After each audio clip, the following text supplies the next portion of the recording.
Capítulo 36.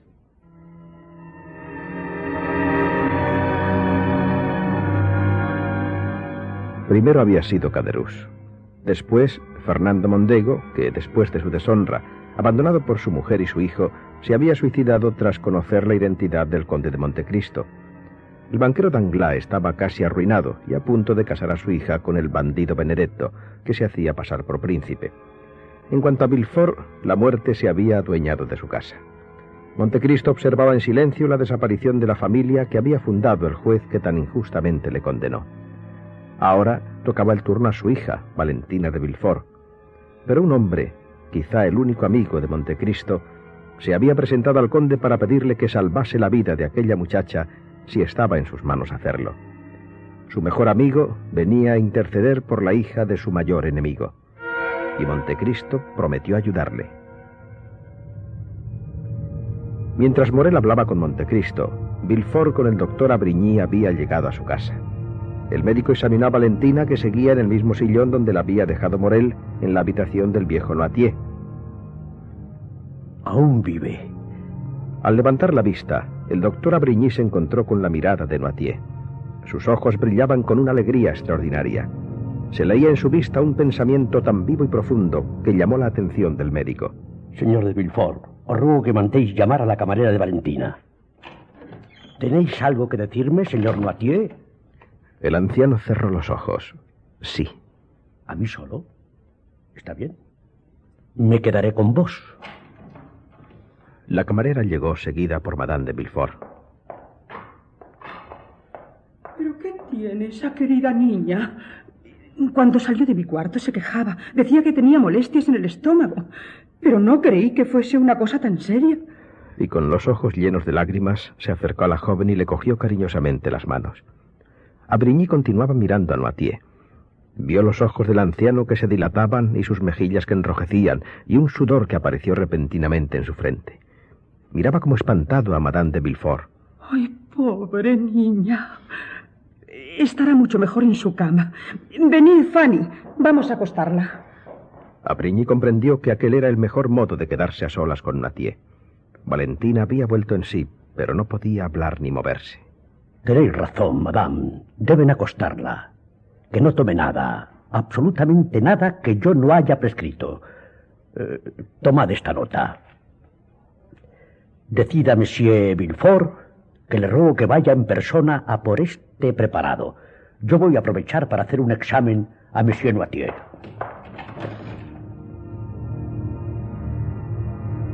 Veamos. ¿Sabéis alguna cosa de la enfermedad de vuestra nieta? ¿Sí? Escuchad, no podemos perder tiempo. Voy a preguntaros, ¿visteis morir al pobre Barrois? Sí, contestaron los ojos del anciano. ¿Pensáis que su muerte fue natural? Noirtier cerró varias veces los ojos. No. Entonces, ¿sabíais que Barrois murió envenenado? ¿Creéis que el veneno que tomó estaba preparado para él? No. ¿Pensáis que la persona que envenenó a Barrois es la misma persona que lo ha hecho con Valentina? Sí. Entonces Valentina morirá sin remedio. ¿Es eso lo que...? No. Los ojos de Noirtier cerrándose fuertemente interrumpieron al doctor. No. ¿Es que se ha cansado el asesino? No. ¿O que el veneno va a ser ineficaz con Valentina? Los ojos de Noirtier se clavaron en la botella que contenía la pócima que tomaba todos los días y que le había recetado el mismo doctor Avrigny. ¿No habréis tenido la idea de...? De nuevo los ojos del anciano no dejaron terminar de hablar al médico. Sí, dijeron. ¿La habéis inmunizado contra el veneno acostumbrándola poco a poco? Sí. Pues habéis conseguido salvarla. Sin esa precaución, Valentina hubiera muerto sin remedio. El ataque ha sido terrible. Pero no morirá. Al menos por esta vez. En ese momento entró Villefort con la receta del doctor. Este abrió la botella, vertió unas gotas en su mano y las bebió. Bien. Vamos al cuarto de Valentina. Daréis mis instrucciones a todo el mundo. Y vigilad vos mismos, señor de Villefort, para que se cumplan estrictamente. En aquel mismo momento, un sacerdote italiano de aspecto severo, pero de palabras dulces y tranquilas, alquilaba para vivir en ella la casa inmediata a la de Villefort. No pudo saberse en virtud de qué ofrecimientos se mudaron a las 2 horas los inquilinos que la ocupaban, pero se dijo en el barrio que la casa no estaba segura y amenazaba ruina, lo que no impidió que el nuevo inquilino se estableciese en ella esa misma noche con sus modestos muebles. Se llamaba Giacomo Busoni. Inmediatamente unos obreros llegaron a la casa y en el interior debieron de comenzar las reparaciones esa misma noche. Pocos días antes de los sucesos de la casa de Villefort, una tormentosa entrevista había tenido lugar entre el banquero Danglars y su hija Eugenia. Esta, de temperamento artista y bohemio, rechazaba abiertamente el matrimonio con Cavalcanti, en el que su padre tenía tanto interés. Lo he procurado con todas mis fuerzas, padre. Pero ahora que ha llegado el momento y me habláis de fijar fecha para firmar el contrato, tengo que deciros que no puedo obedeceros. Pero bueno, ¿cuál es la verdadera razón de vuestra negativa? Me imagino que no pensaréis que es porque Monsieur André Cavalcanti me guste más o menos que cualquier otro hombre. Eso sería la razón de una chiquilla. Lo que sucede es que no veo la necesidad de complicarme para toda la vida con un compañero al lado que, además de privarme de mi libertad, me es completamente indiferente. Prefiero vivir perfectamente sola y, por tanto, perfectamente libre. ¿Qué beneficios me va a traer el casarme? Soy lo suficientemente guapa para ser recibida con agrado en cualquier parte, lo suficientemente sensible y culta para saber gozar de la vida. Y soy rica, porque soy hija única de una de las mejores fortunas de Francia. Bien, mi hija me ha explicado por qué no quiere casarse. Ahora, yo voy a explicar las razones por las cuales vuestro padre quiere que os caséis. Cuando un padre ruega a su hija que tome un determinado esposo, siempre lo hace por alguna razón. Ya sois lo suficientemente mayor y lo suficientemente escéptica para comprender ciertas cosas. Os diré que no me mueve ningún motivo sentimental. Vuestro matrimonio es simplemente para mí una cuestión financiera. No pensaréis que yo vaya a obedeceros simplemente por una cuestión financiera. Sí, si es suficientemente grave. Y esta lo es. Voy a confiaros un secreto. Últimamente, desde hace algunos meses, mis negocios están pasando por una verdadera infección de mala suerte. He tenido muchas y muy importantes pérdidas. Algunas de ellas he conseguido ocultarlas, pero otras ha sido imposible, y en los medios financieros se empieza a desconfiar de mí. Presiento que se me va a empezar a retirar el crédito. Algunos ya lo han hecho. Y eso es la ruina de un banquero. ¿Vos arruinado? Exactamente. Por eso vos tenéis en vuestra mano que mi ruina se consume o no. Es algo que os afecta, como podéis comprender. ¿Que vuestra ruina depende de mí? Monsieur de Cavalcanti se casa con vos. Y al casarse, os trae 3 millones que coloca en mi banca. Esos 3 millones producirán más de 10. Porque he obtenido con otro banquero amigo la concesión de un ferrocarril, que es una industria que está dando beneficios fabulosos en Inglaterra y en América. Dentro de 8 días, debo depositar 4 millones que, como os digo, producirán 10 o 12. Pero durante la visita que os hice anteayer, os vi poner en la caja 5,5 millones en bonos del tesoro. 5,5 millones que no son míos. Es una prueba de que siguen confiando en mi banca. Por mi fama de banquero popular, he conseguido que los hospicios depositen esos 5,5 millones en casa. En otro tiempo, los hubiera empleado inmediatamente. Pero en este momento en que empiezan algunos a retirar el crédito de mí, puede suceder que haya una alarma y que la administración de los hospicios me reclame el dinero. Si en ese momento no lo tenéis, es porque lo habéis invertido en ese negocio de los ferrocarriles. Pues en ese mismo momento es la bancarrota. Pero a nadie se le va a ocurrir reclamarme su dinero si sabe que acabo de ingresar 3 millones en mi caja como consecuencia del matrimonio de mi hija. Es decir, que con los 3 millones del príncipe Cavalcanti se restablece mi crédito en los medios financieros y puedo empezar a rehacer mi fortuna. Bien. Se me está ocurriendo. ¿Podríais salir adelante con ese crédito que os va a dar en los medios financieros mi matrimonio sin necesidad de gastar los 3 millones de Monsieur Cavalcanti? Por supuesto. No pensaba tocarlos excepto en caso de absoluta necesidad. Bien. En ese caso me casaré con vuestro salvador. ¿Qué quiere decir ese bien? ¿Qué pensáis hacer? Ah, ese es mi secreto. Conozco el vuestro, pero no os digo el mío. Así quedo por encima de vos. 3 días después, hacia las 5 de la tarde del día fijado para firmar el contrato de la señorita Eugenia Danglars y de Andrés Cavalcanti, que el banquero seguía empeñado en llamar príncipe, un elegante carruaje arrojó, más que dejó bajar, al señor Andrés Cavalcanti, tan dorado y tan pagado de sí mismo como si fuera a casarse con una princesa. Iba a visitar al conde de Montecristo, al que consideraba su protector oficial. ¿Sabéis, querido conde, que la ceremonia de firmar el contrato de mi matrimonio se celebra esta noche? ¿De veras? Pero no os ha invitado Monsieur Danglars. Sí, recibí una carta ayer, pero me parece que no especifica la hora. No creo que se le haya olvidado. Bueno, estaréis contento. Habéis hecho una de las mejores alianzas posibles en París. Y además, la señorita Danglars es bastante bonita. Y sobre todo muy rica, al menos según dicen. ¿Y vos lo creéis? Sin duda, se dice que Monsieur Danglars oculta por lo menos la mitad de su fortuna. Y confiesa que tiene de 10 a 15 millones. Sin contar con que va a entrar en un negocio de ferrocarriles que le dará por lo menos 5 o 6 millones más. Parece increíble. Pues deberíais empezar a creéroslo, porque algún día seréis el único heredero de toda esa fortuna. Y es lo justo, puesto que Eugenia es hija única. ¿Realmente sabéis que habéis llevado todo este negocio de manera admirable? Sí, yo había nacido para ser diplomático. Aunque debo reconocer también que me habéis ayudado mucho. ¿Yo? Dejadme en paz, príncipe. ¿Qué he hecho yo por vos? ¿Vuestro nombre y vuestra posición social no bastan? No. Y por más que digáis conde, yo sostendré siempre que el ser presentado y sostenido por vos ha hecho más que mi nombre, mi posición y mi mérito. Os engañáis completamente. Mi protección la habéis adquirido gracias a la influencia de vuestro padre. Yo jamás os había visto ni a vos ni a él. Mis dos buenos amigos, Lord Wilmore y el abate Busoni, son los que os presentaron, animándome, si no a serviros de garantía, sí a patrocinaros. Por lo demás, personalmente yo no os conozco. Pero mi padre tiene esa gran fortuna, conde. Parece que sí. ¿Sabéis si la dote que me ha prometido ha llegado? He recibido carta de aviso. ¿Pero los 3 millones? Estarán en camino, según toda probabilidad. Me falta solamente pediros una cosa.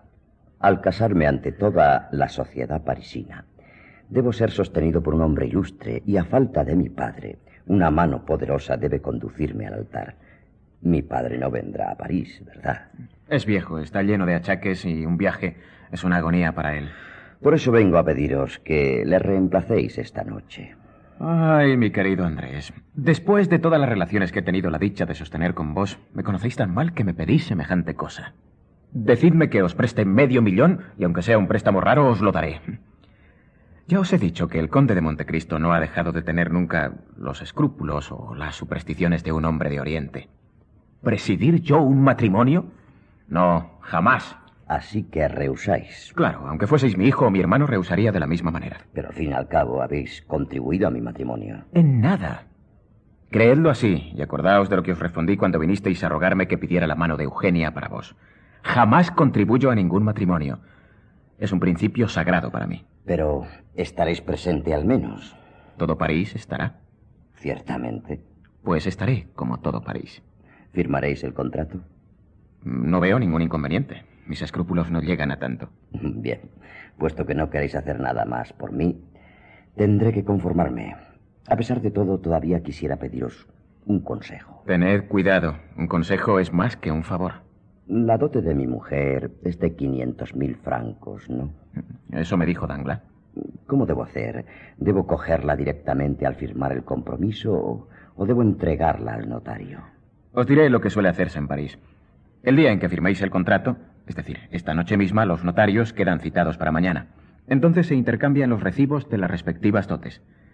Después de celebrado el matrimonio, esos recibos son puestos a vuestra disposición como jefe de la comunidad. Es que he oído decir a mi suegro que pensaba colocar nuestros fondos en ese famoso negocio del ferrocarril. Bueno, eso solamente quiere decir que no recibiréis dinero efectivo ahora mismo. Pero es un medio de que vuestro capital se triplique en un año. El barón Danglars es un buen padre y entiende además de negocios. Es verdad. Entonces, todo va bien. No me queda más que despedirme de vos hasta esta noche en que me habré convertido en yerno del banquero Danglars. La firma será a las 9. Hasta esta noche, a las 9.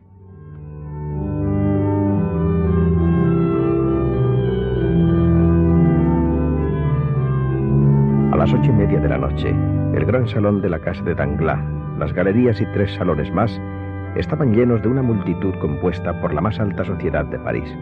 Una sociedad perfumada y aburrida que asistía a aquella fiesta más por el afán de novedad y chismorreo que por amistad o cariño hacia los novios. Los salones resplandecían iluminados por cientos de velas cuya luz resaltaba más aún el mal gusto de la casa del banquero. Eugenia estaba vestida con elegante sencillez. Un vestido de seda blanco y por todo adorno una rosa blanca medio perdida entre sus negros cabellos. Andrés, rodeado de sus amigos, explicaba los negocios que podían hacerse en Francia y que él pensaba iniciar inmediatamente. Monsieur y Madame Danglars, cada uno por su lado, intentaban recibir lo más cordialmente posible a las personas que, por cualquier motivo, podían serles de interés en algún momento. Apenas nadie prestaba atención a los nombres que anunciaba un criado a la puerta del salón principal.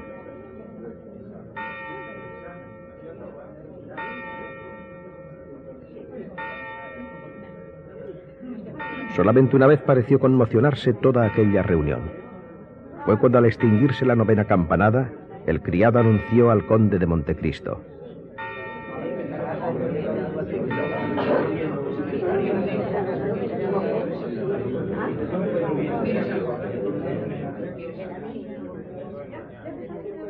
El conde estaba vestido de negro con su sencillez habitual. Un chaleco blanco perfectamente ajustado y una corbata negra que hacía resaltar la palidez de su rostro. La única alhaja que llevaba era una cadena de oro sumamente fina, cruzada hasta el bolsillo de su chaleco. Inmediatamente se formó un círculo de curiosos alrededor de la puerta. El conde, nada más entrar, localizó al primer golpe de vista a Danglars en un extremo del salón y a su esposa en el otro. Frente a él estaba Eugenia, y fue a ella la primera que se acercó. No sé si debo daros la enhorabuena. Evidentemente no, conde. A pesar de las recomendaciones que le hicisteis a mi padre, él se ha empeñado en casarme y ya veis el resultado. Apenas me quedan 5 minutos de libertad. 5 minutos pueden ser una eternidad, señorita Eugenia. Nunca se sabe. Con vuestro permiso, voy a saludar a vuestros padres.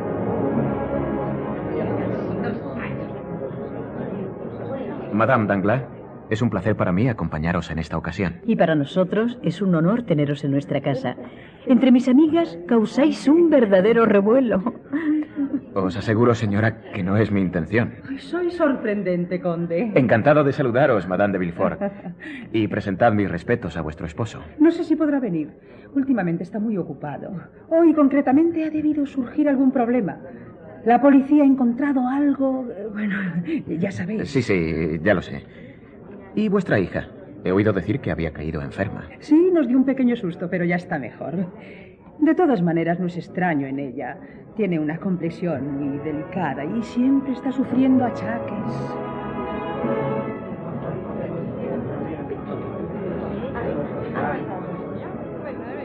Barón Danglars, veo que habéis llevado vuestra voluntad de casar a Eugenia con el señor Cavalcanti hasta el final. Sí, a pesar de todas vuestras prevenciones. Realmente no se puede decir que yo sea un gran defensor del matrimonio.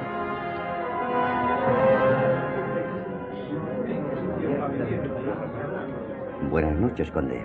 Buenas noches, Andrés. Como veis, esto ya no tiene remedio. Ahí llegan los notarios.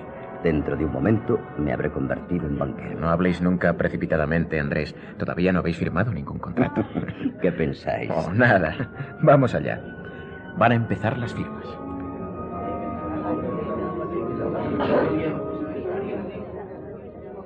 Los notarios leyeron el contrato en alta voz y en medio de un gran silencio. Aquellas inmensas sumas, aquellos millones que venían a completar los regalos de la esposa, eran la curiosidad y el verdadero interés del acontecimiento. Al terminar, los murmullos de admiración y de cotilleo volvieron a llenar el gran salón.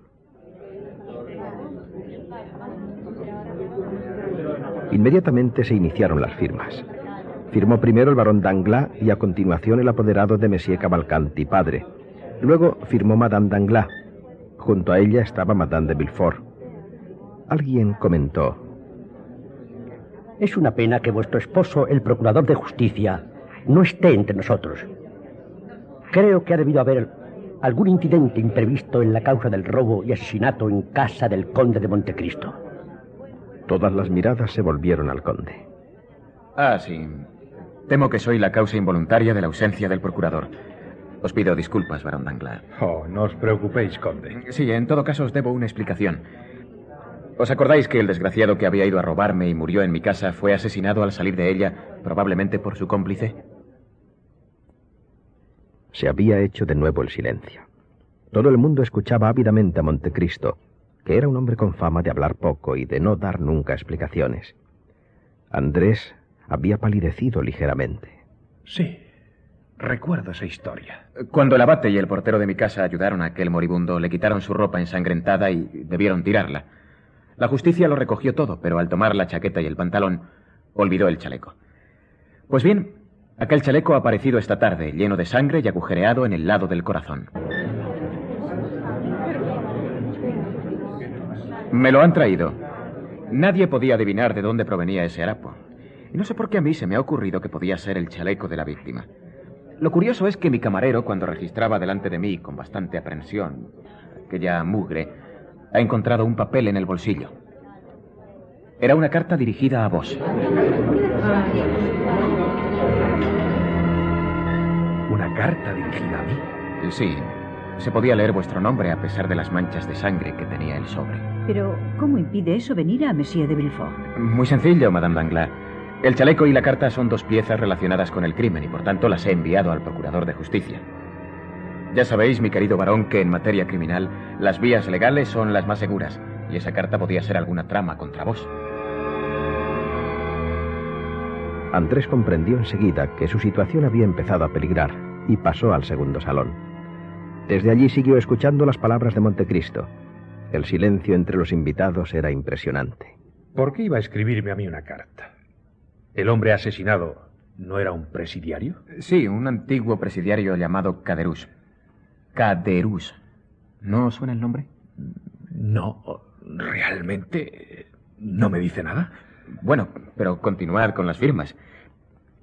Veo que mis palabras han conmovido a todo el mundo. Os pido perdón, señora baronesa. Y a vos, señorita Danglars. ¿No firmáis? Creo que antes debía hacerlo Monsieur Cavalcanti. ¿No es cierto, señor notario? Por supuesto. ¿Dónde está? Llamad al príncipe Cavalcanti y advertirle que le toca firmar. Pero en aquel momento, todo el enorme grupo de invitados que se hallaba cerca de la puerta de entrada retrocedió espantado. Un oficial de gendarmería colocaba a la puerta 2 guardias y se dirigía a Danglars precedido por un comisario de policía con la faja que indicaba estar de servicio. ¡Ay, Dios mío! Madame Danglars se había desmayado. Su esposo estaba desencajado por la sorpresa, la ira y quizá por el temor. Fue Montecristo quien se adelantó para hablar. ¿Qué buscáis, caballero? ¿Cuál de ustedes, señores, se llama André Cavalcanti? Soy el barón Danglars. ¿Queréis explicarme qué sucede con el príncipe Andrés Cavalcanti? Príncipe. Es un presidiario escapado de Tolón. ¿Y qué crimen ha cometido? Está acusado de haber asesinado al llamado Caderousse, un compañero suyo de presidio, en el momento en que salía de casa del señor conde de Montecristo. Montecristo, mientras tanto, había echado una ojeada por los salones. La búsqueda de la policía iba a ser inútil. Andrés había desaparecido.